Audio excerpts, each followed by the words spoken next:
Hello बच्चों, कैसे हैं आप लोग। तो अब बात कर रहे हैं बेटा अनदर इंपॉर्टेंट चैप्टर हेरिडिटी की। पहले ही चैप्टर होता था बेटा हेरिडिटी एंड इवोल्यूशन, बट इसमें से नए सिलेबस के हिसाब से ये वाला पार्ट जो है इसको डिलीट कर दिया गया है। तो अभी सिर्फ हमें क्या डिस्कस करना है, हेरिडिटी पार्ट डिस्कस करना है। ये टॉपिक थोड़ा सा बच्चों को डराता है क्योंकि बहुत सारे चीजें ऐसी है जो आपने पहले कभी नहीं पढ़ी है, बट मैं कहता हूं इतना सिस्टमेटिक वे से हम इसको डिस्कस करेंगे बच्चों कि सबसे इजी चैप्टर ही आपको लगेगा, राइट। तो बेसिक चीजों से स्टार्ट करते हैं। आज के इस पहले सेशन में हम डिस्कस करेंगे बेसिक्स और टर्मिनोलॉजी की। तो हेरिडिटी होता क्या है? Heredity in simple words it is transmission of characters, transmission of characters from one generation to another generation. अब यहां पे जो सिमिलरिटीज होती हैं, जो बेसिक बॉडी प्लान होता है उसका ट्रांसमिशन बेसिकली होता है। आपने देखा होगा अगर हम ह्यूमन बींग्स की बात करें तो बेसिक बॉडी प्लान सबका सेम होता है, हमारे सबके दो हाथ हैं, दो पैर हैं, राइट। सो कैरेक्टर्स का ट्रांसमिशन एक जनरेशन से दूसरी generation, from parents to their offsprings, that is known as heredity. जबकि वेरिएशन का मतलब होता है डिफरेंसेस among organisms। अब बेसिक प्लान सेम होते हुए भी no two individuals are exactly same except identical twins. Twins को छोड़ के कोई भी दो ऑर्गेनिजम्स बिल्कुल एक जैसे नहीं होते। लेकिन बच्चों में भी आपको यहां पे वेरिएशंस दिखाई दे रही होगी, कलर की variation, body colour, hair colour की वेरिएशंस, राइट। तो ये जो हेरिडिटी और वेरिएशन है मतलब सिमिलरिटी और डिफरेंस अमंग ऑर्गेनिज्म की जो स्टडी है बच्चों, उसको कहा जाता है जेनेटिक्स। याद रह जाएगा आपको। आप इसको सिमिलरिटीज एंड डिफरेंसेस की स्टडी भी कह सकते हैं, क्योंकि हेरिडिटी का मतलब transmission of similar character, basic body plan, and variation means differences, that is also known as genetics. तो अभी तक हमने जो बात करी कि genetics deal with study of heredity and variation. तो transmission of character from one generation to next generation, वो क्या हो गया, हेरिडिटी। और जो डिफरेंसेस का ट्रांसमिशन है पेरेंट्स से ऑफस्प्रिंग में एक जनरेशन से दूसरे जनरेशन में, उसको हम क्या कह रहे हैं, वेरिएशन। तो दोनों ही इंपॉर्टेंट हैं, लेकिन आपने ये भी देखा होगा कि जो नॉर्मल रूटीन से अलग चीजें होती हैं वो जल्दी नोटिस होती है। जैसे हम सबके 5 फिंगर्स होते हैं, 5 डिजिट्स होती हैं, तो कोई नॉर्मली नोटिस नहीं करता, बट जैसे किसी के 6 फिंगर्स होते हैं, 6 डिजिट्स होते हैं, वो नोटिस हो जाती है, राइट। तो जो डिफरेंसेस हैं they catches eye of the people.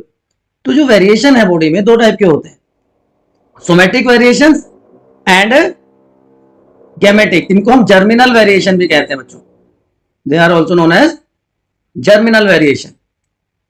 क्योंकि दो टाइप की सेल्स हैं बॉडी में, इसीलिए दो टाइप के भी वेरिएशन हो जाएंगे। कि बॉडी की जो सेल्स हैं जो नॉर्मल ग्रोथ डेवलपमेंट के लिए रेस्पॉन्सिबल हैं, उनको कहते हैं सोमेटिक सेल्स कहते हैं। तो सोमेटिक सेल्स में अगर वेरिएशंस आएंगे, सोमेटिक सेल्स में अगर डिफरेंसेस आएंगे, चेंजेस आएंगे, तो उनको क्या कहेंगे हम, सोमेटिक वेरिएशन। लेकिन जो रिप्रोडक्टिव सेल्स के जो चेंजेस हैं, गैमेट फॉर्मिंग सेल्स के जो चेंजेस हैं, उनमें जो वेरिएशन आएंगे वो क्या कहलाएंगे, जर्मिनल वेरिएशन। और जो जर्म सेल्स के जो चेंजेस हैं, वेरिएशन है, they are only inherited from one generation to next generation. Parents offspring में कौन से आ जाएंगे, जर्मिनल वेरिएशन, इसलिए इनको इनहेरिटेड ट्रेट भी कहा जाता है। लेकिन ना तो ये ट्रांसमिट होंगे अगर वो सोमेटिक हैं, ना वो ट्रांसमिट होंगे, ना वो इनहेरिट होंगे, इसलिए उनको कह देते हैं एक्वायर्ड, कि अपनी लाइफ टाइम तक ही ऑर्गेनिज्म रखेगा उसको, ऑर्गेनिज्म की डेथ के बाद वो खत्म हो जाएंगे। आपने देखा होगा स्पेशली इंडियन ट्रेडिशन में फीमेल्स और इवन मेल्स भी पिन्ना जो कान होता है उसको बोरिंग करते हैं, उसको छेदते हैं, राइट। टेल में अगर कट कर दी जाए डॉग की टेल को, चाहे हम 20 जनरेशन तक कट कर दें, तो 21 जनरेशन में ऐसा नहीं कि हमें टेल लेस डॉग्स मिलेंगे, क्योंकि वो सोमेटिक सेल में चेंज है, उस ऑर्गेनिज्म की लाइफ तक ही रहेगा। लेकिन जो हाइट है, स्किन कलर है, हमारी बॉडी का आई कलर है, ये सारे के सारे ट्रांसमिट होते हैं एक जनरेशन से दूसरी जनरेशन में, और इसलिए दिखाई देते हैं, right. What is the cause of variation? और जब वेरिएशन एक्युमुलेट हो जाते हैं बच्चों, तो उसका क्या इंपैक्ट होता है, देखिए एक बहुत सिंपल सा एग्जांपल आपकी एनसीईआरटी बुक में भी दिया हुआ है, उससे इसको समझने की कोशिश करते हैं। ये एक ऑर्गेनिज्म है जो सेक्सुअली रिप्रोड्यूस करता है, right, and after gamete formation it produces to organisms. तो आप यहां पे अगर देख पा रहे होंगे तो एक डिफरेंस आ गया है ना, ये वाला जो कैरेक्टर था ये डिफर कर गया पेरेंट जनरेशन से, और दूसरे ऑफस्प्रिंग में ये डिफरेंस आ गया, तो फर्स्ट जनरेशन में डिफरेंस हुआ, स्लाइड चेंज है, माइनर वेरिएशन है। अगेन ये फर्स्ट जनरेशन के ऑर्गेनिज्म रिप्रोड्यूस करते हैं तो वहां पे भी एक चेंज आता है, दैट इज सेकेंड जनरेशन। समझना बच्चों, बिल्कुल बेसिक सी बात है लेकिन बहुत इंपॉर्टेंट है। तो दो जनरेशन के बाद ही आप देख रहे हैं कि ये जो ऑर्गेनिज्म था और ये जो सेकंड जनरेशन का ऑफस्प्रिंग है इसमें बहुत सारे डिफरेंसेस, मतलब बिल्कुल अलग ये दिख रहा है, इसे टोटली डिफरेंट है। तो जब इस तरह से over the period of time after generation जब ये वेरिएशन इकट्ठे हो जाते हैं तो ये क्या बन जाते हैं, न्यू कैरेक्टर।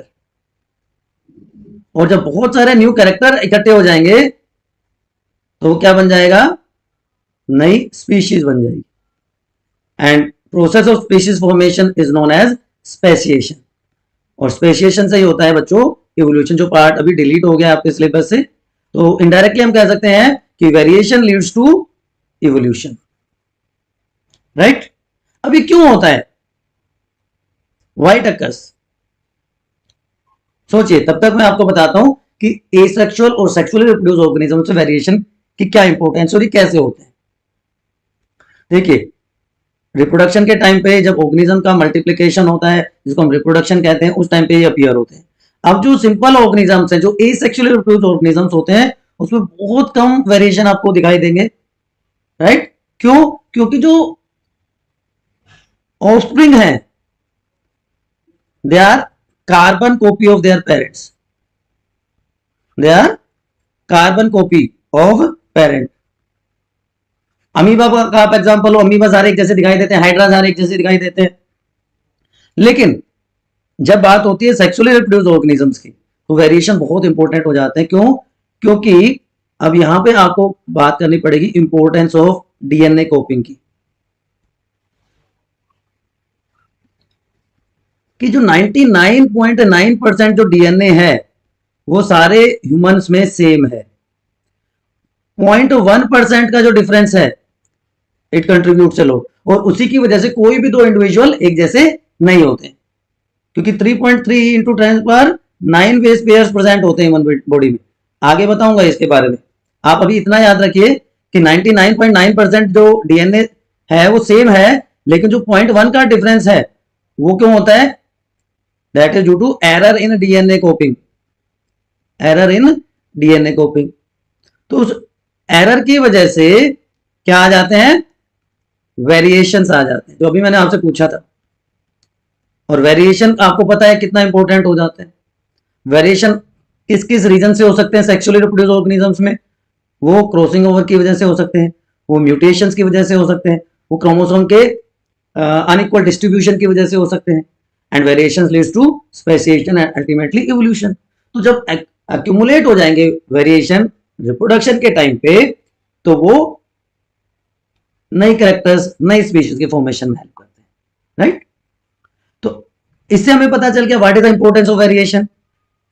तो भाई सीधी सी बात है कि अलग अलग टाइप के ऑर्गेनिजम्स को ये अलग अलग एडवांटेज देते हैं। अगर बहुत सिंपल सा ऑर्गेनिज्म है, बैक्टीरिया है कोई, वो हर टेम्परेचर में सर्वाइव कर जाता है। आप सरप्राइज होंगे कि bacteria are one of the organism जो इवॉल्व हुए थे अर्थ पे, और आज भी वो सर्वाइव कर रहे हैं, है ना। तो या तो उनका बेसिक बॉडी प्लान ऐसा है, या वो अपने आप को इतना सक्सेसफुली अडेप्ट कर लेते हैं, चेंज कर लेते हैं चेंज एनवायरमेंटल कंडीशन के हिसाब से, है ना। तो एक ऑर्गेनिज्म के लिए अलग तरह से एडवांटेज है, लेकिन दूसरी स्पीशीज में ये सर्वाइवल के चांसेस बढ़ा देता है चेंजिंग एनवायरमेंटल कंडीशन में। और कुछ केसेस में सर्वाइवल के चांस नहीं बढ़ाता, लेकिन डिफरेंस दिखाई देता है। आप ये चेक करना, आप अपनी क्लास में चेक करना, आप अपने घर में चेक करना, ये वाला जो एग्जांपल मैं आपको बता रहा हूं, फ्री एंड फ्यूज्ड या अटैच्ड ईयर लोब्स। कुछ लोगों की जो पिन्ना है, पिन्ना वाला पार्ट है, नीचे की जो लोब है ईयर की, वो स्किन के साथ नीचे की तरफ अटैच नहीं होती, लेकिन बहुत सारा में ये अटैच होती है। तो it is also a variation. तो वेरिएशन का सिंपल वर्ड्स में अगर हम कहें कि इंपॉर्टेंस ये है कि ये ऑर्गेनिज्म को सक्सेसफुली सर्वाइव करने में हेल्प करती है, एडेप्टेशन प्रोवाइड करती है। और ये वेरिएशन आप यहां पे देख पा रहे होंगे कि देखिए फादर की आईज कैसी हैं, ब्लू कलर की आईज हैं, blue coloured eyes, right. Father का नोज कैसा है, बिग नोज। मदर की जो आईब्रोज हैं वो बुशी हैं, हैवी हैं। अब बच्चे में फादर और मदर दोनों के कैरेक्टर आ सकते हैं। देखिए आईज इसकी ब्लू है, नोज इसकी बिग है, लेकिन मदर का कैरेक्टर भी है इसमें बुशी, आईब्रोज भी है। तो इसका मतलब कैरेक्टर्स की मिक्सिंग होती है और जो कैरेक्टर डोमिनेंट होगा, जो अपना इफेक्ट दिखाएगा सक्सेसफुली, वो नेक्स्ट जनरेशन में आपको दिखाई दे जाता है। ये आप देख सकते हैं यहाँ पे आई कलर, बट स्किन कलर का आपको डिफरेंस दिख रहा है यहाँ पे। तो डोमिनेंट क्या होता है, रिसेसिव क्या होता है, आप उस टर्मिनोलॉजी की बात कर लेते हैं बच्चों। तो देखिए आपको बेसिकली पता है कि कोई भी एक सेल होती है, दिस सेल है न्यूक्लियस, और उस न्यूक्लियस में बहुत सारे क्रोमोसोम्स प्रेजेंट होते हैं। जब सेल डिवाइड करती है, जब सेल का डिवीजन होता है, तो ये जो क्रोमेटिन फाइबर जो थ्रेड लाइक होते हैं वो रोड शेप क्रोमोसोम बन जाते हैं। और इस क्रोमोसोम पे जीन्स होते हैं, जहां पे DNA, deoxyribonucleic acid, deoxyribonucleic acid present होता है, जिसको हम जेनेटिक मटेरियल कहते हैं। इन सारी चीजों को एक एक करके डिस्कस करेंगे क्योंकि बहुत सारे बच्चों के लिए नई चीजें। तो क्रोमोसोम क्या होता है, क्रोमोसोम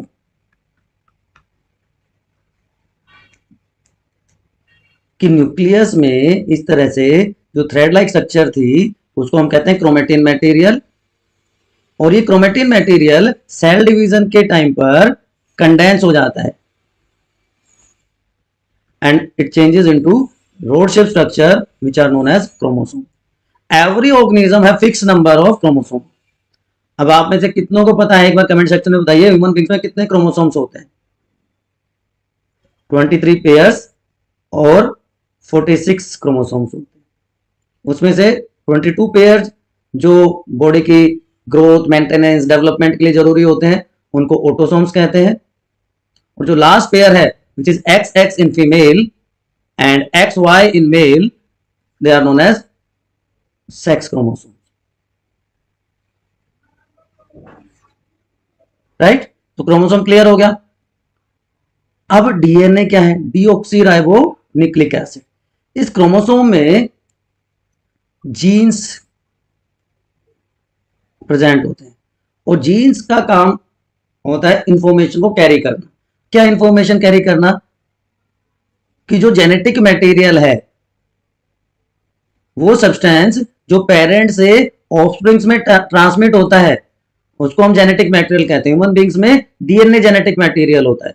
तो सेल में न्यूक्लियस था, न्यूक्लियस में क्रोमोसोम थे, क्रोमोसोम में क्या है डीएनए है जो डबल हेलिकल स्ट्रक्चर में प्रेजेंट होता है। इस तरह से लैडर, या लैडर नहीं बल्कि रोप को आप वाइंड करते हैं, उस तरह की स्ट्रक्चर होती है ना, यहां पे दिख रही है आपको। तो अभी तक मैंने आपको क्या बताया कि सेल है, सेल में न्यूक्लियस, न्यूक्लियस में क्रोमोसोम, क्रोमोसोम में डीएनए, डीएनए कंटेन जीन। तो gene is DNA segment, gene are functional unit of DNA जो हमारे कैरेक्टर्स को डिफाइन करते हैं, जिससे पेरेंट्स और ऑफस्प्रिंग्स में कैरेक्टर्स दिखाई देते हैं। अब ये जीन जो है ये पेयर्स में मिलते हैं। तो कॉन्ट्रास्टिंग फॉर्म या different form of a gene is known as allele. अब देखिए अगर दो एक, ये याद रखिए कि जो क्रोमोसोम्स हैं वो पेयर्स में मिलते हैं। अब इस क्रोमोसोम पे अगर जीन दोनों सेम है, ये क्या कहलाएगा, होमोजाइगस। और अगर ये है अलग अलग तो वो क्या कहलाएगा, हेट्रोजाइगस। तो होमोजाइगस का मतलब सेम, हेट्रोजाइगस का मतलब अलग अलग। तो एक ये हो गया, एक ये हो गया, तो ये क्या हो गया, हेट्रोजाइगस। होमो का मतलब सेम ही होता है ना, सेम। तो दोनों के दोनों अलील भी अगर सेम है तो वो क्या कहलाएगा, होमोजाइगस। कि कैपिटल है, स्मॉल है, तो ये होमोजाइगस अलील हो गए। तो different form of gene, gene या तो ए के साथ फॉर्म में प्रेजेंट है या स्मॉल ए के फॉर्म में प्रेजेंट है, तो वो क्या हो गया, होमोजाइगस। लेकिन एक स्मॉल है, एक कैपिटल है, एक कैपिटल है, एक स्मॉल है, तो क्या आ गया, हेट्रोजाइगस। क्लियर। तो ए या ए ये दोनों कैसे होंगे, होमोजाइगस, लेकिन ये क्या होगा, हेट्रोजाइगस। बात समझ में आ गई। तो जीन क्या है, जीन क्या है बच्चों, जीन है डीएनए का segment, smallest segment of DNA is called gene, which carry which transmit characters from one generation to next generation। लेकिन एलील क्या है, डिफरेंट फॉर्म्स ऑफ जीन, कि एक जीन का एक एलील ये है, दूसरा ये है, तीसरा ये है, तो different form of gene are called alleles. तो बेसिक डिफरेंस आपको पता चल गया जीन और एलील का। अब ये होमोजाइगस होंगे तो एलील कैसे होंगे, दोनों एक जैसे होंगे, ये होगा, ये भी हो सकता है, ये होगा और ये भी हो सकता है। लेकिन हेट्रोजाइगस कंडीशन में क्या होगा, दोनों अलग अलग होंगे। राइट। अब हम बात कर रहे थे कि कैरेक्टर जब जाते हैं तो जो पेरेंट का, मदर का या फादर का जो कैरेक्टर डोमिनेंट होता है वो नई जनरेशन में ऑफस्प्रिंग अपना इफेक्ट दिखाता है। तो डोमिनेंट क्या होता है कि ऐसा अलील, डोमिनेंट अलील भी होता है, डोमिनेंट जीन भी होता है, डोमिनेंट कैरेक्टर भी होता है। तो ऐसा कैरेक्टर, जीन या अलील जो होमोजाइगस और हेट्रोजाइगस कंडीशन में अपना इफेक्ट दिखा दे वो क्या कहलाएगा, डोमिनेंट। और जो सिर्फ होमोजाइगस कंडीशन में अपना इफेक्ट दिखाए और होमोजाइगस में भी ऐसी कंडीशन में रिसेसिव, होमोजाइगस रिसेसिव कंडीशन, वो क्या कहलाएगा, रिसेसिव अलील। तो होमोजाइगस कंडीशन क्या थी और हेट्रोजाइगस कंडीशन क्या थी, इसमें अगर अपना इफेक्ट दिखाता है तो डोमिनेंट, और अगर इस कंडीशन में अपना इफेक्ट दिखाता है तो रिसेसिव। तो डोमिनेंट का मतलब आप ये समझ सकते हो कि भाई कोई भी कंडीशन हो वो अपना इफेक्ट दिखाएगा, और रिसेसिव क्या है, जब वो डोमिनेंट फॉर्म प्रेजेंट नहीं है तो अपना इफेक्ट दिखाएगा। कि आप इस तरह से मान लीजिए कि एक रेसलर है, वो उसका ओपोनेंट कोई भी हो वो हर जगह जीता है, लेकिन एक दूसरा रेसलर है वो उसकी प्रेजेंस में तो नहीं जीत रहा, लेकिन जब वो नहीं होगा तो फिर वही जीतेगा, तो क्या हो गया, होमोजाइगस रिसेसिव। अच्छा, एक होता है haploid and diploid, complete set of chromosome जहां पे दो कॉपी प्रेजेंट हो वो क्या कहलाएगा, डिप्लॉइड। इसको 2n से लिखते हैं कि हर क्रोमोसोम की दो कॉपी है, तो वो कंडीशन क्या कहलाएगी, डिप्लॉइड। तो जो जाइगोट होता है वो हमेशा डिप्लॉइड होगा। सोमेटिक सेल जो है हमेशा बॉडी की वो कैसी होंगी, डिप्लॉइड होंगी। लेकिन अगर सिंगल कॉपी है क्रोमोसोम की तो वो क्या कहलाएगी, हैप्लॉइड और एन। तो जो गैमीट्स होते हैं वो हमेशा हैप्लॉइड होंगे, चाहे वो स्पर्म है चाहे वो एग सेल है। तो single set of chromosome, single copy of chromosome haploid, two copy of chromosome diploid. Clear to everyone. अब ट्रेट भी दो टाइप के होते हैं, हमने शुरू में बात करी थी। तो ट्रेट्स क्या है, वो कैरेक्टरिस्टिक्स हैं किसी भी ऑर्गेनिज्म की जो दिखाई देती हैं, विजिबल हैं, कि भाई लंबा है, मोटा है, काला है, गोरा है, वो क्या कहलाएगा, ट्रेट। तो दो तरह के ट्रेट होते हैं, एक्वायर्ड जो आप अपनी लाइफ टाइम में गेन करते हैं, जो लाइफ टाइम में सीखते हैं, आपने साइकिलिंग सीखी, आपने सिंगिंग सीखी, आपने गेम सीखा, है ना, आपने अपनी कोई भी स्किल डेवलप की, वो आपकी लाइफ के साथ खत्म हो जाएगी क्योंकि वो सोमेटिक सेल का चेंजेस है। तो the traits which are developed by individual during lifetime वो है एक्वायर्ड। लेकिन जो ट्रांसमिट होके आते हैं वो बाय बर्थ जो प्रेजेंट होते हैं वो क्या कहलाते हैं, inherited trait. Skin colour, eye colour, hair colour, ये बाय बर्थ होते हैं। अब आप में से कुछ कहेंगे सर बाल तो बाद में सफेद हो जाते थे, ड्यू टू एनवायरमेंटल चेंजेस। अब ये नॉन रिप्रोडक्टिव सेल्स में होते हैं, मतलब सोमेटिक सेल्स के चेंजेस होते हैं, और ये डीएनए में चेंजेस होते हैं, रिप्रोडक्टिव सेल्स में चेंजेस होते हैं। तो जो एक्वायर्ड ट्रेड्स हैं वो पास नहीं होते एक जनरेशन से दूसरी जनरेशन में। अगर ऐसा होता तो पहलवान का बेटा हमेशा पहलवान होता, क्रिकेटर का बेटा क्रिकेटर होता, डॉक्टर का बेटा डॉक्टर होता, लेकिन ऐसा नहीं है ना। लेकिन skin colour, eye colour, hair colour ये मोस्टली सेम होते हैं, ट्रांसमिट होते हैं पेरेंट्स से उनके ऑफस्प्रिंग से।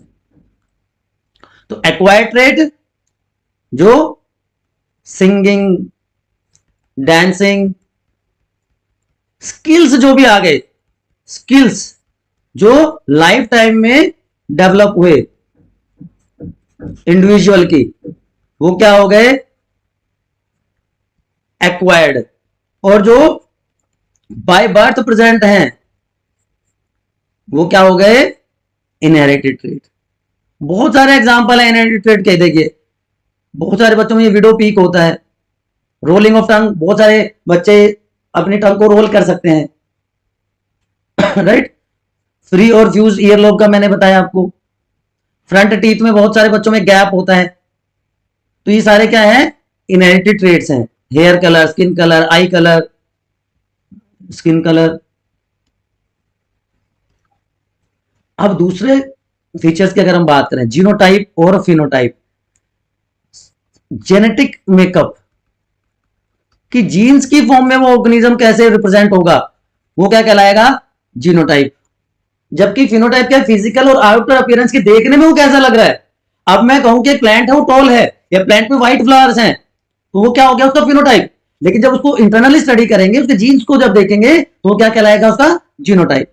तो genetic information of an organism is known as its genotype. जबकि ऑब्जर्वेबल फिजिकल और outer appearance, physical outer appearance जो है वो क्या कहलाएगा उसका फिनोटाइप।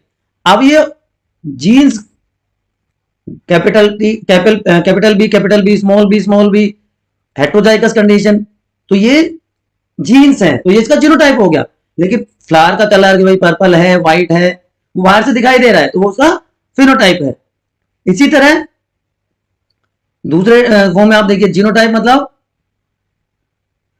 वो कोडेड इंफॉर्मेशन है ऑर्गेनिज्म के कैरेक्टर की, जिसकी वजह से उसकी आउटर अपीयरेंस दिखाई देगी, फिजिकल अपीयरेंस दिखाई देगी। Blue I colour and brown I colour दिख रहा है साहब। जिसके जीन्स क्या होंगे उसका जीनोटाइप क्या होगा। अगर हेट्रोजाइगस कंडीशन में है या डोमिनेंट कंडीशन में है तो ब्राउन आई कलर होगा, लेकिन रिसेसिव कंडीशन में ब्लू आई कलर होता है। तो ये सारे के सारे वर्ड्स कुछ नए हैं बेटा आपके लिए, इसलिए मैं आपको डिटेल में बता रहा हूं कि चैप्टर में आगे वर्ड्स बार बार आएंगे जब हम मेंडलिज्म पढ़ेंगे। अब देखिए होमोजाइगस ऑलरेडी हम डिस्कस कर चुके हैं कि दोनों के दोनों एलील एक जीन के अगर सेम होते हैं तो वो क्या कहलाता है homozygous. Capital T small T, या कैपिटल बी स्मॉल बी, ये दोनों हो गए होमोजाइगस। और मिक्सिंग हो दोनों अलग अलग हो तो क्या कहलाएगा हेट्रोजाइगस। ठीक है, इस तरह से आप समझिए। मान लीजिए एक प्लांट है, टॉलनेस को हम कैपिटल टी से दिखा रहे हैं और ड्वार्फ को स्मॉल टी से दिखा रहे हैं। तो गैमेट फॉर्मेशन जब होगी तो दोनों तरफ से एक एक आएगा।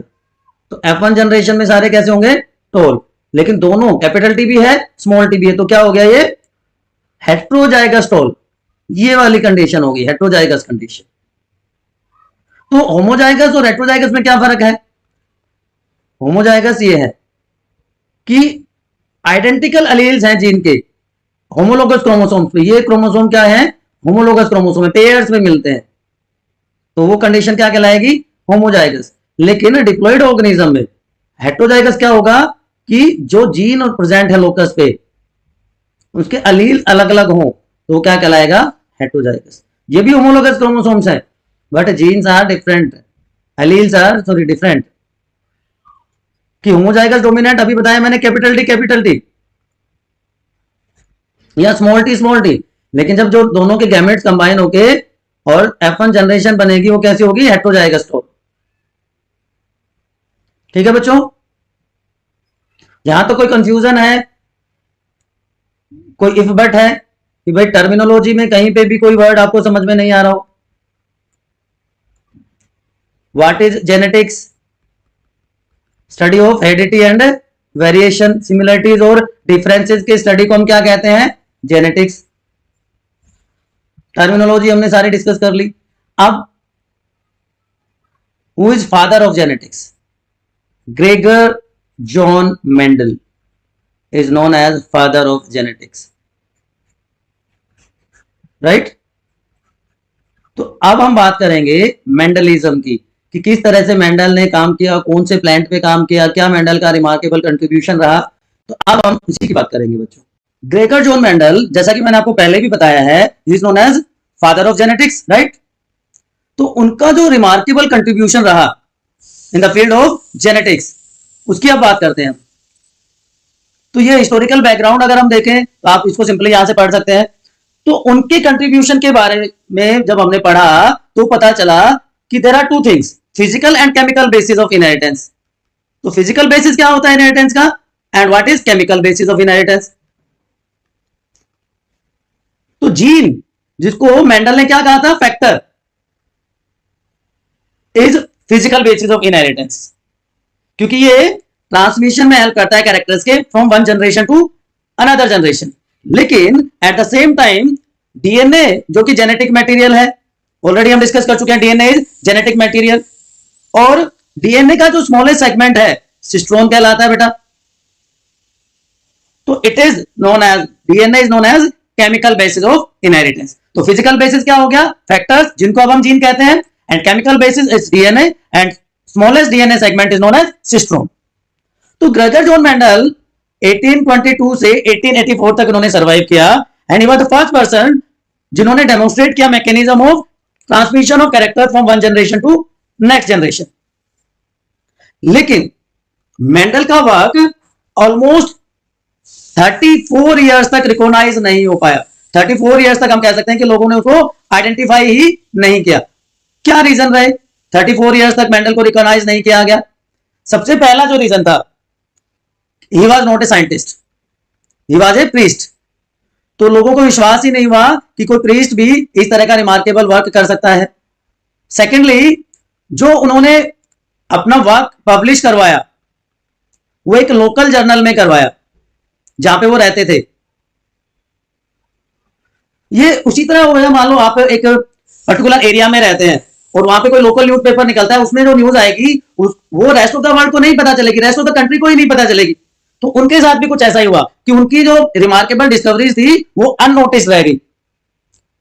थर्डली, वो अपने एक्सपेरिमेंट को रिपीट नहीं कर पाए, not able to repeat his experiment on another plant, जैसे हॉक सीड पर। तो वहां पे प्रॉब्लम आ गई।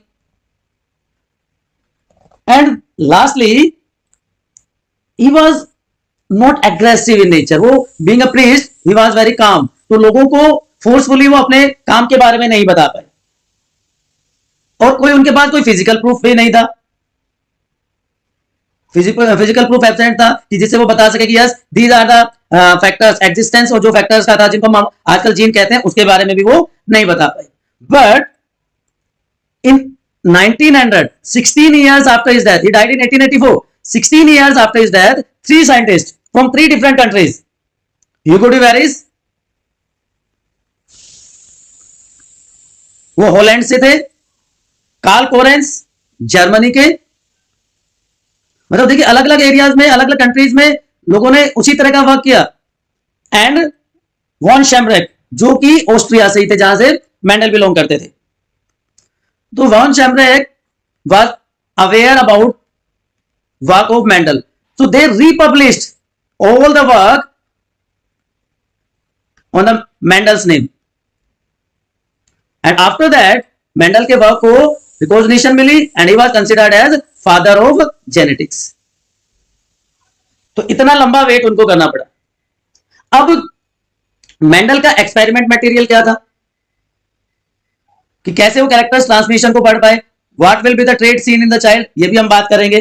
तो मेंडल का एक्सपेरिमेंटल मटेरियल क्या था, या हम कह सकते हैं कि मेंडल ने किस प्लांट पे काम किया। आप में से बहुत सारे लोगों को पता होगा, कमेंट सेक्शन में आप बता सकते हैं अगर आपको पता है तो Mendel's experimental material was P plant. लेकिन पी प्लांट में भी बेटा कंफ्यूजन है, दो तरह के पी प्लांट होते हैं, sweet pea and garden pea. तो कौन से पे काम किया था आप में से कोई बता सकता है एक बार कमेंट सेक्शन में? Sweet pea is known as Lathyrus odoratus, Lathyrus odoratus, and garden pea is known as Pisum sativum. तो Pisum sativum पे उन्होंने काम किया। तो ये आपकी बत्ती जली कि नहीं जली अभी तक, कि किस पे काम किया था? Pisum sativum पे।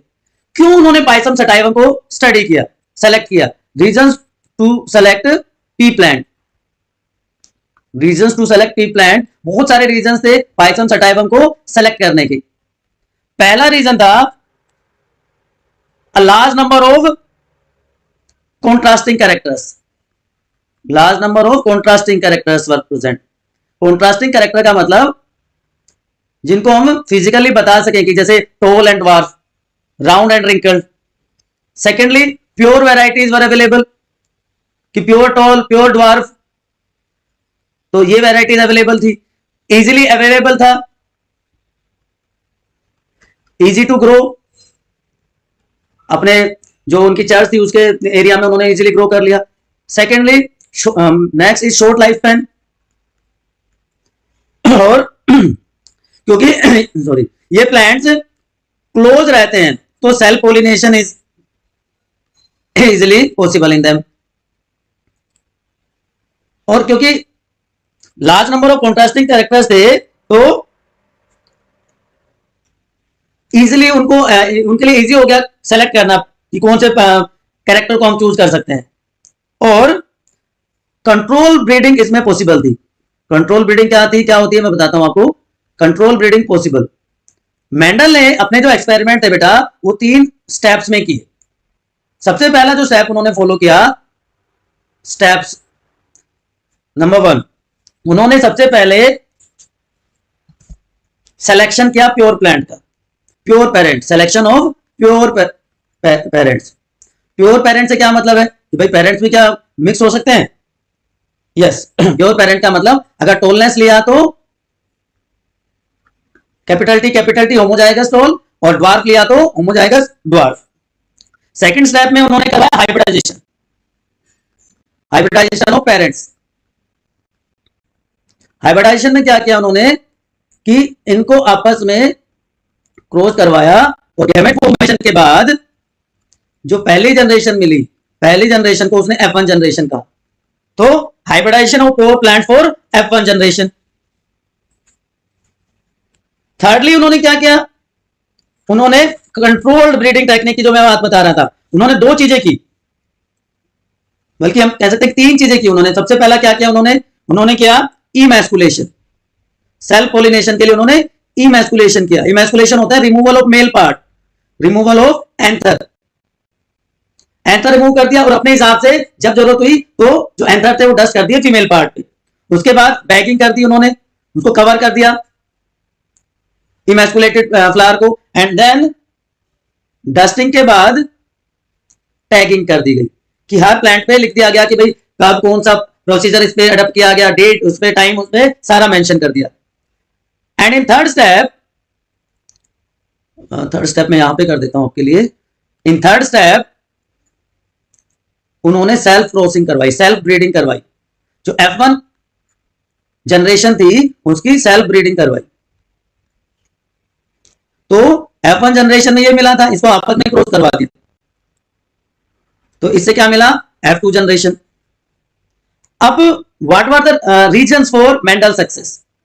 रीजंस क्या थे फॉर मेंडल सक्सेस? सबसे पहला रीजन बच्चों कि ही कैप्ट स्टैटिस्टिकल डाटा, सारा का सारा जो इंफॉर्मेशन थी उसको नोट करके रखा, data of all his experiments. तो उससे उनको कंक्लूजन निकालने में आसानी होगी। सेकेंडली उन्होंने क्या किया? Secondly he performed his experiment up to F2 and F3 generation. He performed experiments up to F2 और कुछ केसेस में F3 जनरेशन तक भी उन्होंने अपने एक्सपेरिमेंट्स को परफॉर्म किया। तो इस वजह से, और जो इमैस्कुलेशन वाली टैगिंग और बैगिंग की टेक्निक्स थी, प्योर ब्रीड्स लिए, इस वजह से ही वाज सक्सेसफुल। अदरवाइज ऐसा नहीं है कि मेंडल से पहले किसी ने काम नहीं किया या मेंडल के बाद किसी ने काम नहीं किया, राइट? तो अभी तक आपको पता चल गया कि मेंडल ने क्या किया। उसके वर्क को किसने रिडिस्कवर किया, मेंडल ने पी प्लांट को क्यों चूज किया, उसके प्रोसीजर के स्टेप्स क्या थे, व्हाई ही वाज सक्सेसफुल। अब बात करते हैं कुछ प्रोसेस की, कुछ टर्म्स की। तो अभी तक आपको पता चल गया F1 जनरेशन क्या होती है, कि क्रॉस फर्टिलाइजेशन जब कर दिया जाता है तो उससे जो पहली जनरेशन मिलती है उसको कहते हैं F1 जनरेशन, जिसमें हेट्रोजाइगस ऑर्गेनिजम्स प्रोड्यूस होते हैं। In F1 generation heterozygous organisms are produced, heterozygous होंगे, डोमिनेंट होंगे। F2 जनरेशन जब F1 का सेल्फ क्रॉस करवा देंगे, F1 जनरेशन की जब सेल्फिंग करवाई जाएगी तो उससे जो नए ऑर्गेनिजम्स मिलेंगे वो क्या कहलाएगी, F2 generation. Clear to everyone. Monohybrid cross, तो मेंडल ने क्या किया, जेनेटिक मिस्ट्री को सोल्व करने के लिए क्या किया, उसने a large number of contrasting characters लिए। कौन से कैरेक्टर्स लिए, उसने 7 कैरेक्टर्स लिए। 7 कैरेक्टर्स कौन कौन से थे और किस तरह से उन एक्सपेरिमेंट्स को उन्होंने कैरी आउट किया। तो सबसे पहले हम कैरेक्टर्स की बात कर लेते हैं। Seed shape, second seed colour, then flower colour,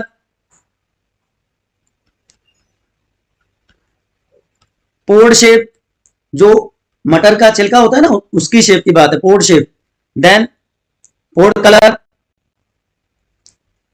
उसके बाद 6 फीचर, फ्लावर की पोजीशन, एंड लास्टली जो 7th कैरेक्टर था बच्चों, दैट वाज प्लांट की हाइट या स्टेम की हाइट। ये 7 कॉन्ट्रास्टिंग कैरेक्टर्स ली। अब कॉन्ट्रास्टिंग ये कैसे हुए कि इसमें डोमिनेंट कौन सा था और इसमें रिसेसिव कौन सा था। अब तक आपको ये पता है कि जो डोमिनेंट कैरेक्टर होता है तो फर्स्ट लेटर कैपिटल में लिखा जाता है। तो सीड शेप की बात करें तो राउंड, राउंड का आर, एंड रिसेसिव क्या था, रिंकल, तो स्मॉल आर हो गया। ये आपको ध्यान रखना है, यही मेन चीज है। उसके बाद सीड कलर की बात करें तो येलो, तो येलो डोमिनेंट है तो कैपिटल वाई, और ग्रीन रिसेसिव हो गया। Then flower colour, flower colour में वायलेट डोमिनेंट, तो वायलेट का वी हो गया, एंड उसका जो रिसेसिव फॉर्म थी वो white. Then fourth one is pod shape, inflected, तो इन्फ्लेक्टेड का आई हो जाएगा और उसका रिसेसिव फॉर्म हो जाएगा कंस्ट्रक्टेड, मुरझाया हुआ, तो स्मॉल आई से उसको लिख देंगे। पोड कलर में ग्रीन, ग्रीन का कैपिटल जी, एंड येलो। देखो यहां पे आपको कंफ्यूज नहीं होना है, सीड कलर में येलो डोमिनेंट था लेकिन पोड कलर में येलो रिसेसिव है। फ्लावर पोजीशन एक्सिलरी और टर्मिनल, तो axial A and terminal small A, ये recessive. And lastly stem height tall capital T, and dwarf के लिए स्मॉल टी। तो ये मिस्ट्री सोल्व करने के लिए ये 7 कैरेक्टर्स मेंडल ने सेलेक्ट किए, जिसके हेल्प से उन्होंने अपने एक्सपेरिमेंट्स को परफॉर्म किया। राइट, कोई कंफ्यूजन है अभी तक, एक बार प्लीज आप लोग पूछ लीजिए। अदरवाइज उसके बाद हम बात करते हैं मोनो हाइब्रिड क्रॉस की। मोनो, मोनो का मतलब सिंगल, मोनो मीन्स सिंगल। तो ऐसे क्रॉस जब when one character is studied at a time then it is known as monohybrid cross. तो उसको क्या कहते हैं हम, मोनो हाइब्रिड क्रॉस। याद रहेगा। या हम ये भी कह सकते हैं 2 पेरेंट्स के बीच में cross, cross between 2 parents having only one heritable character, only one heritable character, heritable का मतलब जो ट्रांसमिट हो, तो उसको हम क्या कहते हैं बच्चों, मोनोहाइब्रिड क्रॉस। तो सबसे सिंपल एग्जांपल मैं आपके लिए सबसे पहले लेता हूं मोनोहाइब्रिड क्रॉस में, हाइट ऑफ द स्टेम या height of the plant, height of stem या हाइट ऑफ प्लांट। तो हमने क्या लिया था डोमिनेंट के लिए, डोमिनेंट क्या था, टॉल, और उसकी रिसेसिव फॉर्म क्या थी, ड्वार्फ। तो ड्वार्फ के लिए small T, small T, tallness के लिए कैपिटल, कैपिटल टी। अब जब गैमेट फॉर्मेशन होगी तो कैपिटल टी इधर से और रिसेसिव का स्मॉल टी, ये दोनों मिल जाएंगे और ये जनरेशन क्या कहलाएगी, F1 जनरेशन। ये हेट्रोजाइगस प्लांट्स होंगे और हेट्रोजाइगस कंडीशन में सिर्फ डोमिनेंट कैरेक्टर अपना इफेक्ट दिखा पाता है। तो ये सारे क्या हो गए, हेट्रोजाइगस टॉल। याद आ जाएगा बच्चों। अब जब इनका सेल्फ क्रॉस करवाया, F1 जनरेशन का सेल्फ क्रॉस जब हुआ मतलब इनको जो हेटेरोजाइगस टोल थे, अब ये पेरेंट की तरह एक्ट करेंगे, गैमेट फॉर्मेशन हुआ तो दो तरह के गैमेट्स यहां से बने और दो ही तरह के गैमेट्स यहां से बने। अब आप इनको चेकर बोर्ड की हेल्प से सोल्व कर सकते हो। इसको चेकर बोर्ड कैसे होगा? चेकर बोर्ड आप ऐसे बना सकते हो, यहां पे पहले आप दोनों गैमेट्स ले लेंगे, उनके symbols capital T capital A और इधर भी कैपिटल टी स्मॉल टी। तो अब देखिए क्या कैसे बनेंगे, इनको दोनों को लेना एक साथ। ये वाला ले लेते हैं कलर, दिस वन, चलो यही रख लेते हैं। तो दोनों कैपिटल टी हो गए, यहाँ पे कैपिटल टी स्मॉल टी, ये कैपिटल टी स्मॉल टी और दोनों स्मॉल टी। तो देखिए कितने तरह के कॉम्बिनेशन मिले हमें, 3 तरह के कॉम्बिनेशन मिले। ये प्योर टॉल हो गया, ये प्योर ड्वार्फ हो गया, और ये क्या हो गया, हेटेरोजाइगस टॉल, जो F1 जनरेशन में मिला था हमें, हेटेरोजाइगस टॉल। तो रेशियो क्या है, 1:2:1, ये दो है, तो रेशियो क्या आई, 1:2:1। लेकिन देखने में कैसे लग रहे हैं, 3 क्या है, ये भी टॉल, ये भी टॉल और ये भी टॉल। तो फिनोटाइप रेशियो क्या आई, फिनोटिपिक रेशियो क्या आई मोनोहाइब्रिड क्रॉस की, 3:1। और जीनोटिपिक रेशियो क्या आई, जीनोटाइप में कितने हैं, 3 टाइप के, जीनोटिपिक रेशियो क्या आ गई, 1:2:1। याद रखना आपको, फिनोटिपिक रेशियो मोनोहाइब्रिड की 3:1 और genotypic ratio 1:2:1। Clear to everyone? बताओ बेटा फटाफट बताओ, इंपॉर्टेंट चीजें हैं ये। अगर ये समझ में आ गया तो आपकी आधी प्रॉब्लम सोल्व हो जाएगी, आधी प्रॉब्लम सोल्व हो जाएगी। आ गया समझ में? चले आगे, चलिए अगर ये समझ में आ गया तो अब हम बात कर लेते हैं दूसरे क्रॉस की, जिसको हम क्या कहते हैं, जिसको हम कहते हैं डाई हाइब्रिड क्रॉस। तो मोनोहाइब्रिड में क्या हुआ था, चलो बताओ फटाफट। मोनोहाइब्रिड में एक कैरेक्टर स्टडी किया था, अब डाई हाइब्रिड में डाई का मतलब 2, when 2 characters are studied at a time, 2 characters are studied simultaneously at a time, तो उसको क्या कहते हैं, डाई हाइब्रिड क्रॉस। या cross between 2 parents, cross between 2 parents having बताओ फटाफट, having 2 heritable characters, 2 heritable characters हो जाएंगे तो उसको हम क्या कहते हैं हम बच्चों, डाई हाइब्रिड क्रॉस। 2 कैरेक्टर लेने हैं, अब आप अपने चॉइस के 2 कैरेक्टर्स बता दो फटाफट, अदरवाइज मैं अपने हिसाब से लेता हूं। चलिए आप नहीं बता रहे, बता दो कमेंट सेक्शन में। चलिए सीड शेप ले लेते हैं और सीड का ही कलर ले लेते हैं। तो सीड शेप में हमने क्या लिया था, राउंड एंड येलो, तो राउंड का डोमिनेंट मान लिया और ये इसके रिसेसिव, और कलर में, सॉरी राउंड सीड कलर हो गया, तो ये सीड कलर हो गया और ये सीड शेप नीचे ले लेते हैं। सीड शेप में क्या हो गया, wrinkled and green, wrinkled and green. तो डोमिनेंट कैरेक्टर कौन सा लिया था हमने सीड कलर में, सीड शेप में, सॉरी बताओ फटाफट, सीड शेप में डोमिनेंट कैरेक्टर क्या था, अभी मैंने बताए थे 7 कैरेक्टर,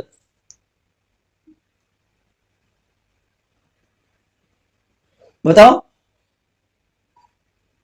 सीड कलर में, बताओ बताओ,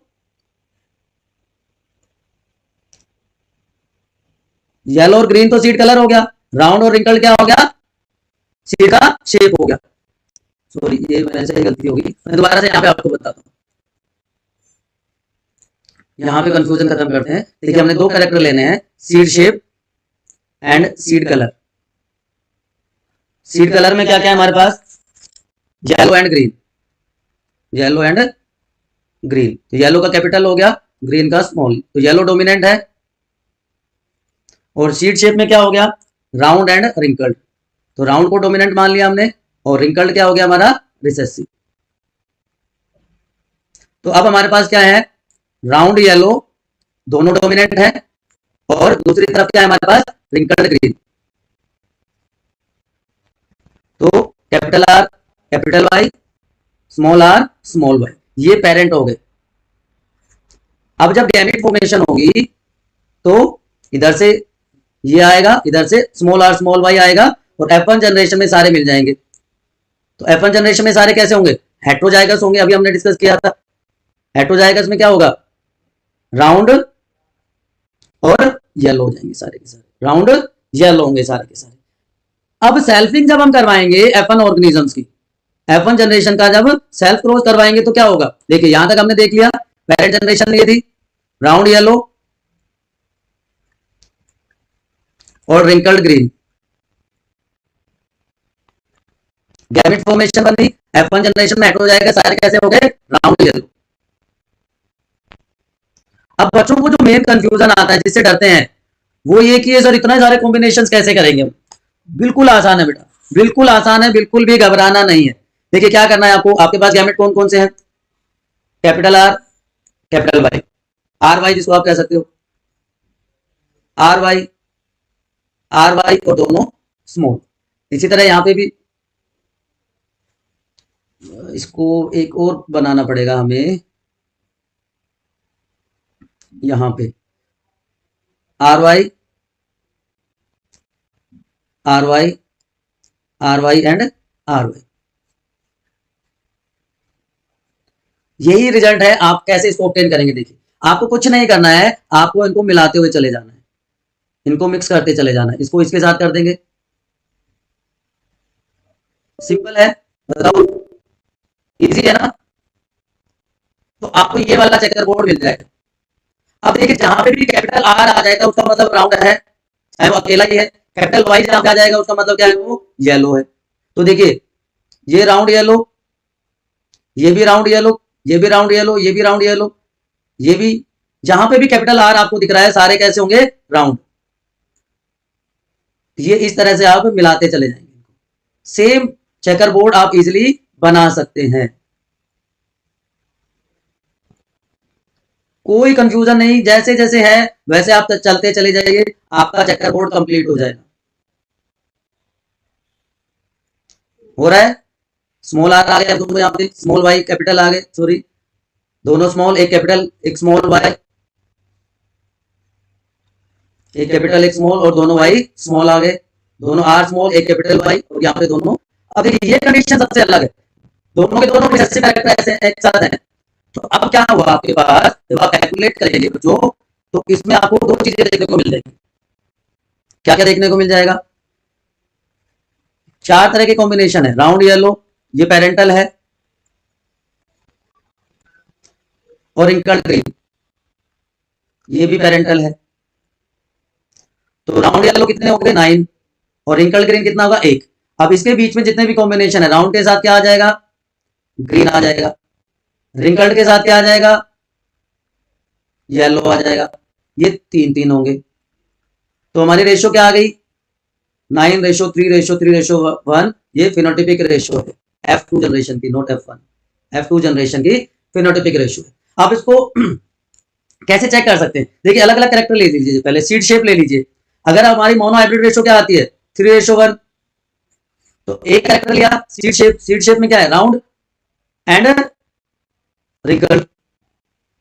तो राउंड कितने हैं, देखिए राउंड कितने, यहाँ पे 9 और यहाँ पे 3, तो कितने हो गए 12। और रिंकल्ड कितने हैं, रिंकल्ड देखिए, रिंकल्ड यहाँ पे 3 और यहाँ पे 1, रिंकल्ड कितने हो गए 4। तो रेशो क्या आ गई, 3:1। इसी तरह आप सीड कलर के लिए भी कर सकते हैं, येलो कितने हैं, वही 12, और ग्रीन कितने हैं 4। तो रेशो अगर दोनों केस में इंडिविजुअली 3:1 आती है, तो इसका मतलब हमने जो क्लोज किया है वो सही है बच्चों, ठीक है। तो मोनो हाइब्रिड और डाई हाइब्रिड क्लोज जो बच्चों को सबसे ज्यादा डराता है, आई थिंक अब उसमें आपको कोई कंफ्यूजन नहीं होना चाहिए। बताओ, अगर है तो बताओ मुझे एक बार फटाफट, कोई कंफ्यूजन है तो, नहीं है। तो अभी तक हमने टर्मिनोलॉजी डिस्कस कर ली, मेंडल का कंट्रीब्यूशन डिस्कस कर लिया,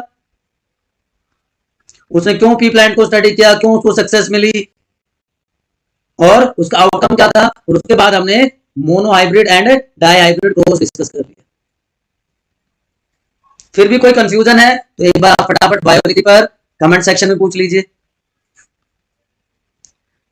अब बात करते हैं मेंडल्स लॉ ऑफ इनहेरिटेंस की, जिनको हम कंबाइंडली क्या कह देते हैं, मेंडलिज्म। तो 3 लॉ हैं, law of dominance, law of segregation, law of independent assortment, जो कि बेस्ड हैं मोनो हाइब्रिड और डाई हाइब्रिड क्रॉस पे। देखिए हर कैरेक्टर जो है बच्चों it is controlled by a gene. और आपको पता है जीन की दो फॉर्म होती है जिनको हम एलील कहते हैं। तो ऐसी इनहेरिटेंस को मोनोजेनिक इनहेरिटेंस कहेंगे, कि study of inheritance of single gene of a character eight a time is called inheritance of one gene. तो इनहेरिटेंस ऑफ वन जीन के बेसिस पे लॉ ऑफ डोमिनेंस को स्टडी किया जाता है। अब लॉ ऑफ डोमिनेंस क्या कहता है? एक्चुअली ये लॉ नहीं था, मेंडल ने इसको एज अ पोस्टुलेट प्रपोज किया था। मेंडल ने क्या कहा? It is postulate. लेकिन कोल कोरेंस ने जब रीडिस्कवरी की मेंडल के वर्क की तो इसको लॉ का स्टेटस दिया गया सबसे पहली बार इन 1901। तो क्या कहता है लॉ ऑफ डोमिनेंस? कि जब दो होमोजाइगस इंडिविजुअल्स जो कि कॉन्ट्रास्टिंग कैरेक्टर्स वाले हैं उनको क्रॉस किया गया, तो जो अलील अपीयर होता है F1 जनरेशन में, जो हेट्रोजाइगस कंडीशन में अपनी एक्सप्रेशन दिखाता है, उसको कह देते हैं हम डोमिनेंट। और जो F1 में अपीयर नहीं होता या जो हेट्रोजाइगस कंडीशन में अपना इफेक्ट नहीं दिखाता, उसको बच्चों कह दिया जाता है रिसेसिव। तो टॉलरेंस का कैपिटल टी, डोमिनेंट का फर्स्ट लेटर कैपिटल में लिखा जाता है। रिसेसिव के लिए सेम लेटर होता है बट स्मॉलर फॉर्म में। गैमेट फॉर्मेशन के टाइम पे कंबाइन होके जाइगोट बना देंगे। F1 जनरेशन में ये सारे के सारे हेट्रोजाइगस होंगे, टॉल होंगे। तो टॉलनेस ने अपना एक्सप्रेशन दिखाया।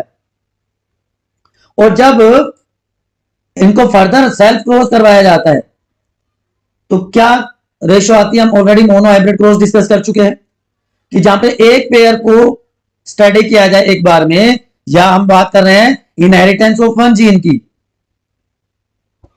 तो उसको हम कह देते हैं मोनो हाइब्रिड क्रॉस। तो इसका मतलब लॉ ऑफ डोमिनेंस को हम मोनो हाइब्रिड क्रॉस की हेल्प से एक्सप्लेन कर सकते हैं बच्चों। तो जब सेल्फ क्रॉस करवाया गया इसका, F1 जनरेशन के ऑर्गेनिजम्स का सेल्फ क्रॉस करवाते हैं तो रिजल्ट क्या मिलता है? Now these act as parent and two type of gametes are produced, capital T and small T. अब चेकर बोर्ड, जिसको हम पनेट स्क्वायर भी कहते हैं, इसकी हेल्प से हम इसको चेक कर सकते हैं, राइट? तो क्या रिजल्ट आया? पनेट स्क्वायर की हेल्प से इसका क्या रिजल्ट आया बताओ? कि इधर दोनों टाइप के गैमेट्स हमने ले लिए, तो फिनोटाइपिक रेशियो क्या आई? 3 टॉल हैं और 1 ड्वार्फ। लेकिन जेनोटाइप में 3 तरह के गैमेट्स बन रहे हैं आप, homozygous tall, heterozygous tall and homozygous dwarf. तो 1:2:1। तो जीनोटिपिक और फिनोटिपिक रेशियो डिफरेंट होती हैं in case of monohybrid cross. तो लॉ ऑफ डोमिनेंस को हमने एक्सप्लेन कर दिया मोनोहाइब्रिड क्रॉस से, जहां पे one character is studied at a time, right?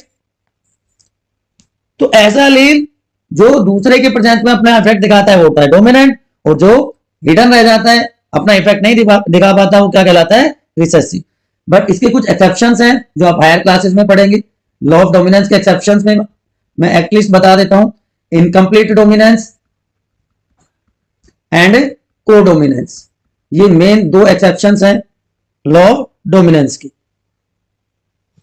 Second law which is known as law of segregation, but after rediscovery के बाद इसको स्टेटस दिया था फर्स्ट लॉ का। किसने? वही पॉल कोरेंस ने। कोरेंस ने इसको स्टेटस दिया था first law of Mendelism, but वैसे हम इसको क्या पढ़ते हैं? Second law of Mendelism. याद रहेगा आपको? चलो बताओ फटाफट। तो सेकेंड लॉ क्या कहता है? कि जब पेयर है एलील का, वो सेग्रीगेट कर जाता है एक दूसरे से गैमेट फॉर्मेशन के टाइम पे, तो गैमेट में एक ही एलील प्रेजेंट होगा। कैसे समझा सकते हैं इसको आप? पहले इसका दूसरा नाम बता देता हूं, it is known as law of purity of gametes. आप थोड़ा आइडिया आया होगा आपको law of purity of gametes कि मतलब इसमें मिक्सिंग नहीं है, राइट? तो ये पेरेंटल जनरेशन है। प्योर टॉल, जिसको हम होमोजाइगस टॉल भी कहते हैं, और प्योर ड्वार्फ, होमोजाइगस ड्वार्फ। तो capital T and small T. Gamete formation हुआ, तो गैमेट फॉर्मेशन के टाइम पे इधर से कैपिटल टी आया और इधर से स्मॉल टी आया, राइट? होमोजाइगस डोमिनेंट से कैपिटल टी और होमोजाइगस रिसेसिव से स्मॉल टी आया। यही तो अभी तक कहा गया है कि pair of allele segregate during gamete formation, so in each gamete only one allele is present। अलग अलग हो गए दोनों। Clear to everyone? तो इसको भी हम मोनोहाइब्रिड क्रॉस से एक्सप्लेन कर सकते हैं।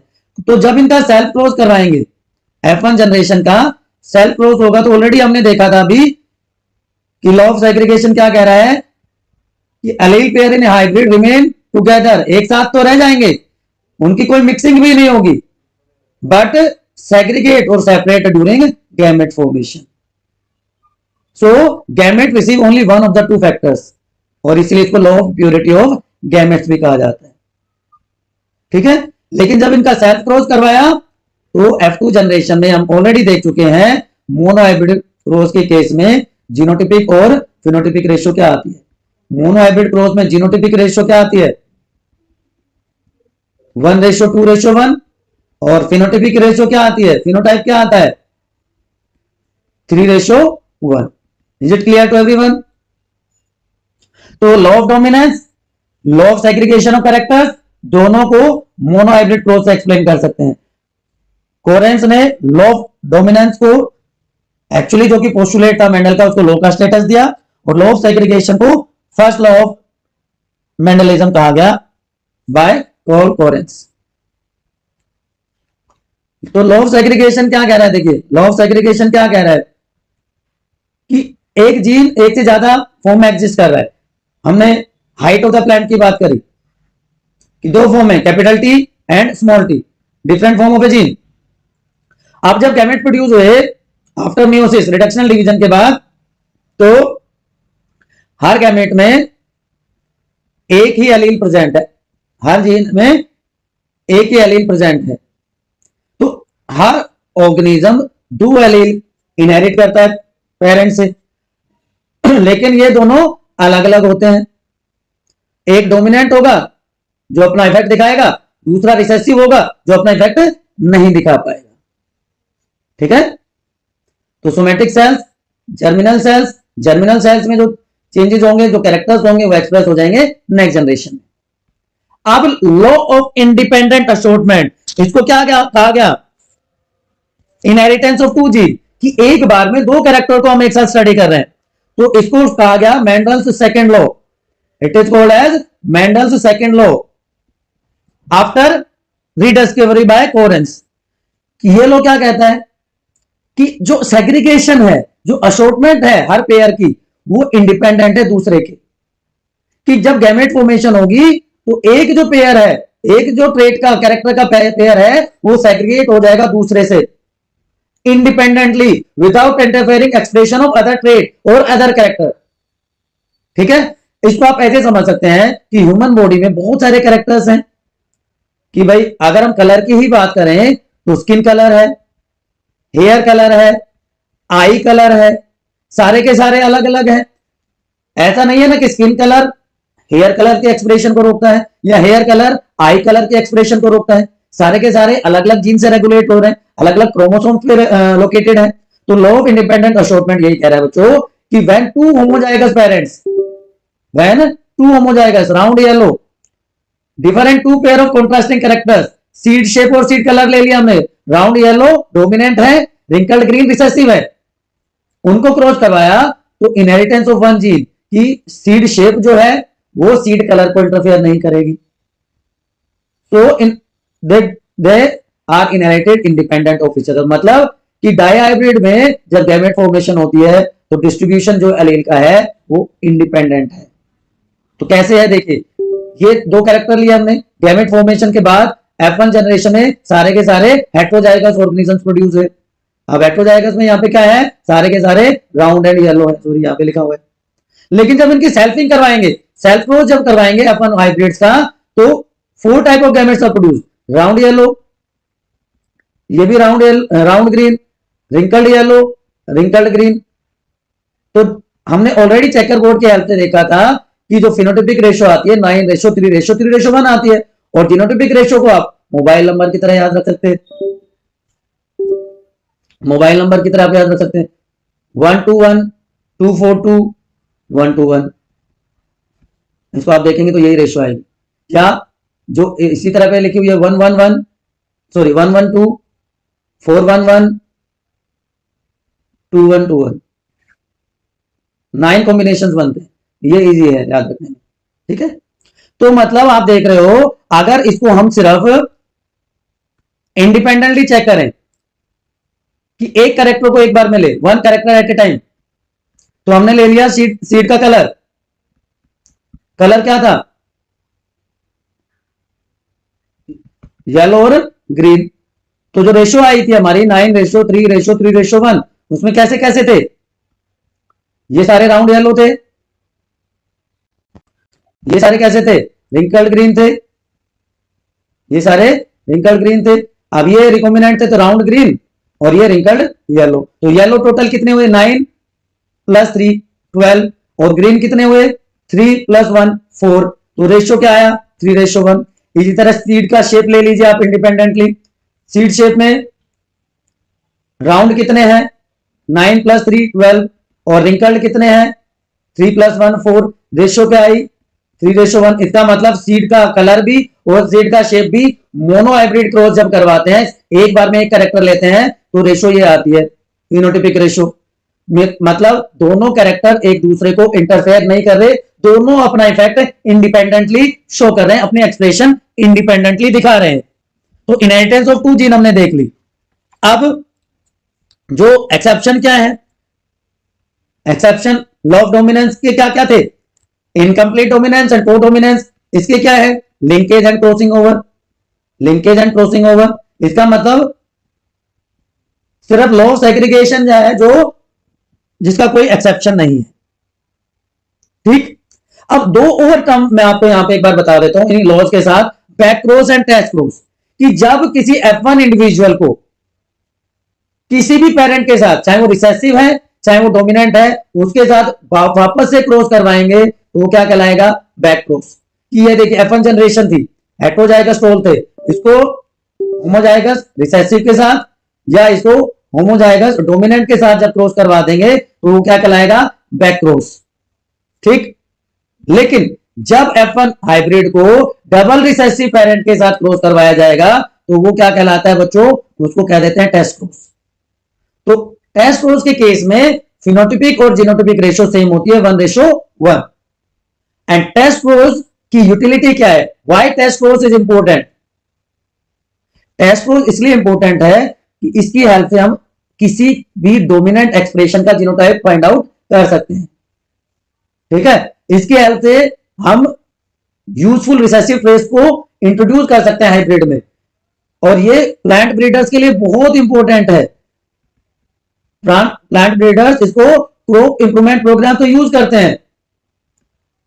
और हम ये भी कह सकते हैं test cross is done to check purity of gametes, to check purity of gametes. इसके लिए भी हम इसको यूज कर सकते हैं बच्चों। तो law of dominance, law of segregation, law of independent assortment, test cross, back cross, कोई भी कंफ्यूजन है आप प्लीज फटाफट पूछ लीजिए कमेंट सेक्शन में। लॉ ऑफ सेग्रीगेशन का कोई एक्सेप्शन नहीं है। Law of dominance actually Mendel का पोस्टुलेट था जिसको कोरेंस ने लॉ का स्टेटस दिया। रीडिस्कवरी के बाद law of segregation first law रहा। लॉ ऑफ डोमिनेंस के 2 एक्सेप्शंस हैं मेनली, इनकम्प्लीट डोमिनेंस, कोडोमिनेंस, उसके अलावा मल्टीपल एलिज्म, प्लियोट्रोपी, ये भी इसके एक्सेप्शंस में आते हैं। लॉ ऑफ इंडिपेंडेंट असॉर्टमेंट को डायहाइब्रिड क्रॉस से हम एक्सप्लेन कर सकते हैं, उसके भी एक्सेप्शंस हैं, लिंकेज एंड क्रॉसिंग ओवर। चलिए उसके बाद हम बात करेंगे बेटा सेक्स डिटर्मिनेशन की। कैसे जो कैरेक्टर्स हैं, जो ट्रेड्स हैं, वो ट्रांसमिट होके नेक्स्ट जनरेशन में अपना इफेक्ट दिखाते हैं, और we can say how do traits gets expressed. इसके साथ साथ हम बात करेंगे बेटा सेक्स डिटर्मिनेशन की, राइट। तो देखो अभी तक आपको ये तो पता है कि जो डीएनए है किसी भी सेल में, जो डबल हेलिकल स्ट्रक्चर है, it is the ultimate source of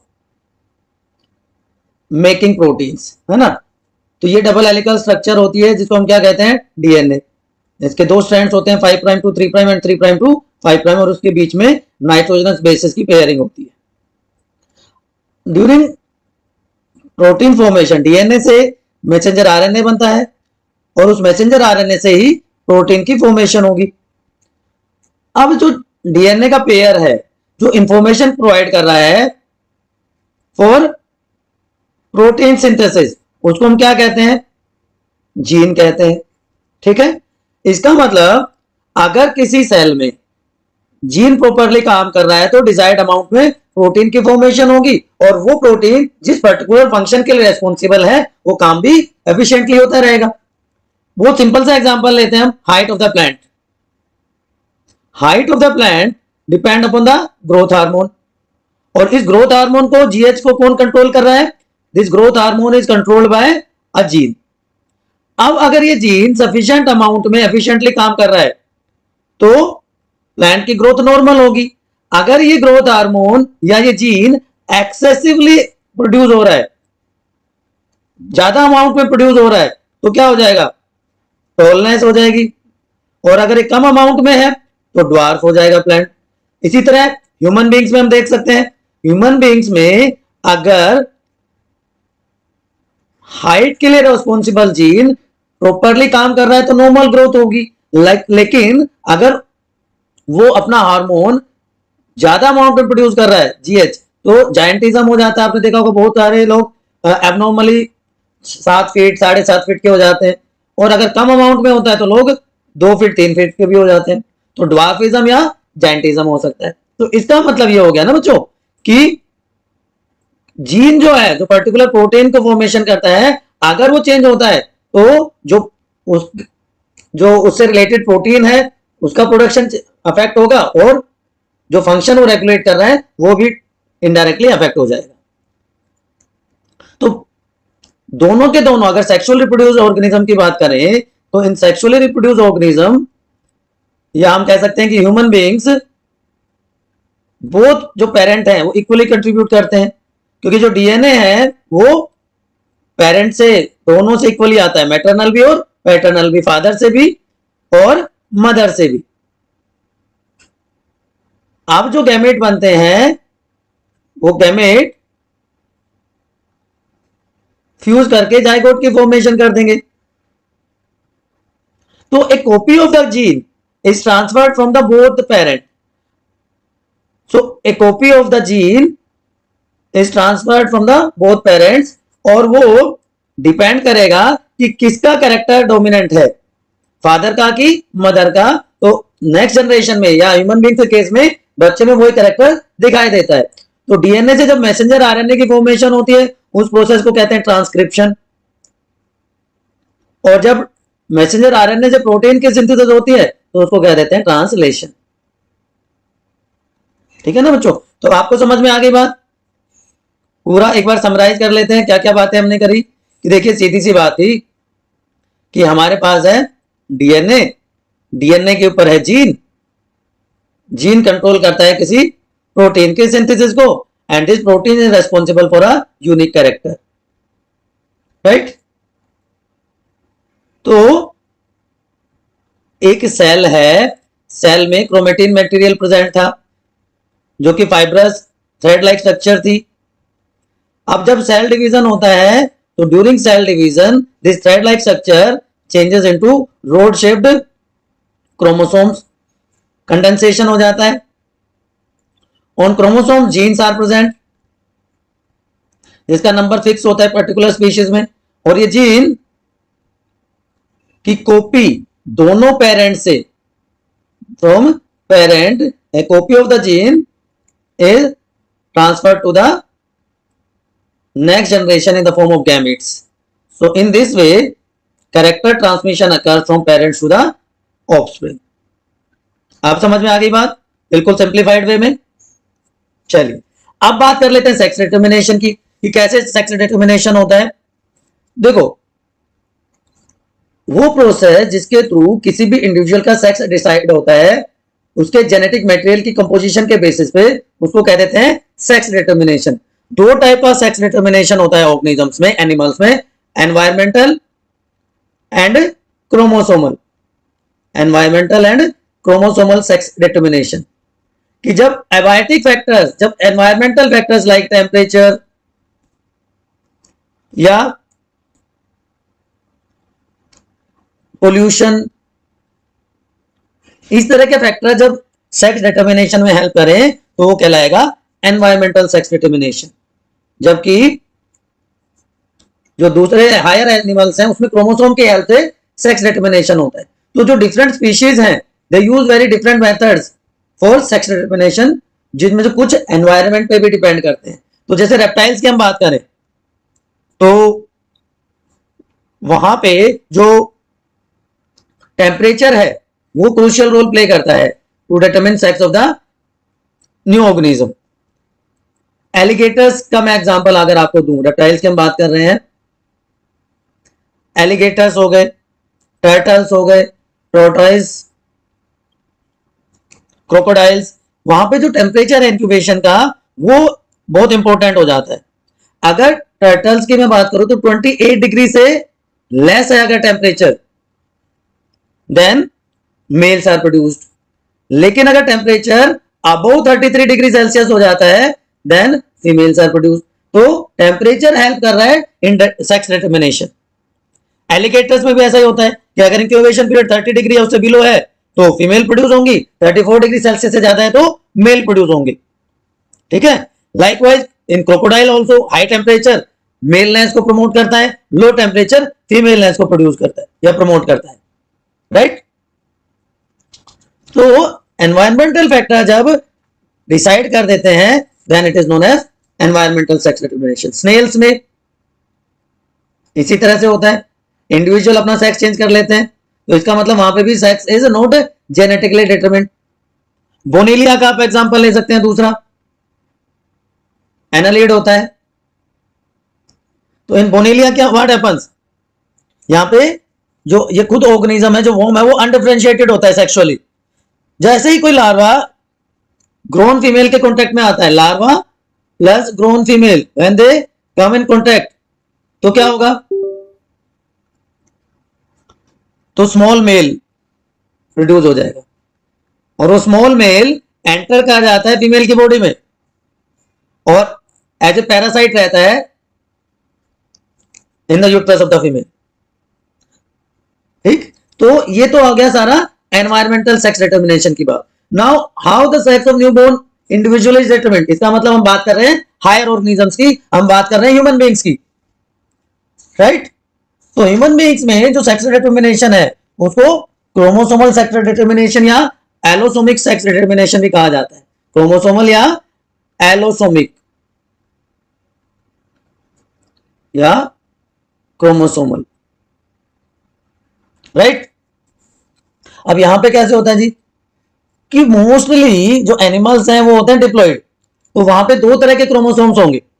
एक क्या होंगे, सेक्स क्रोमोसोम जिनको हम क्या कहते हैं एलोसोम, और दूसरे क्या हो जाते हैं, बाकी जो इसके अलावा क्या हो जाते हैं उनको कहते हैं ऑटोसोम्स। तो ह्यूमन बीइंग्स में 22 पेयर्स तो किसके होते हैं, ऑटोसोम्स के, और एक pair XX in male sorry females and XY in male वो क्या हो जाता है सेक्स क्रोमोसोम का। तो ये जो लास्ट क्रोमोसोम है ये डिटरमिन करता है सेक्स ऑफ द इंडिविजुअल। अब यहां पे आप देख रहे हो मेल में दोनों क्रोमोसोम अलग अलग हैं, तो it is known as heterogametic, और फीमेल्स में दोनों सेम है तो वो क्या कहलाएगी homogametic. So females are homogametic but males are heterogametic in human beings, या हेट्रोजाइगस भी आप कह सकते हो। ठीक, तो किस तरह से सेक्स डिटर्मिनेशन होगा बताओ।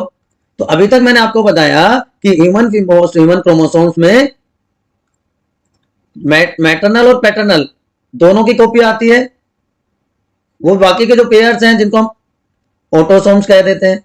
लेकिन जो लास्ट पेयर है जिसको हम सेक्स क्रोमोसोम कहते हैं, फीमेल में है XX तो वो होगी होमोगेमेटिक, और मेल में क्या है वो XY तो वो हो गया हेट्रोगेमेटिक। ठीक, तो अगर मेल का X क्रोमोसोम, क्योंकि हेट्रोगेमेटिक है दोनों तरह के गैमेट्स प्रोड्यूस करेगा X और Y क्रोमोसोम वाले, तो अगर मेल का X फीमेल के X के साथ कंबाइन करता है तो जाइगोट कैसा होगा, XX and female is born. But अगर मेल का वाई क्रोमोसोम फीमेल के एक्स क्रोमोसोम के साथ फ्यूज करता है, ए बॉय चाइल्ड और male is born, right. So जो न्यूबॉर्न बेबी है, it inherit X chromosome from mother, क्योंकि वो होमोगैमेटिक है, उसमें तो वाई क्रोमोसोम होता ही नहीं है। तो बच्चा चाहे जो नेक्स्ट जनरेशन का वो चाहे बॉय है चाहे गर्ल है, उसमें एक्स क्रोमोसोम कहां से आएगा, एक मदर से।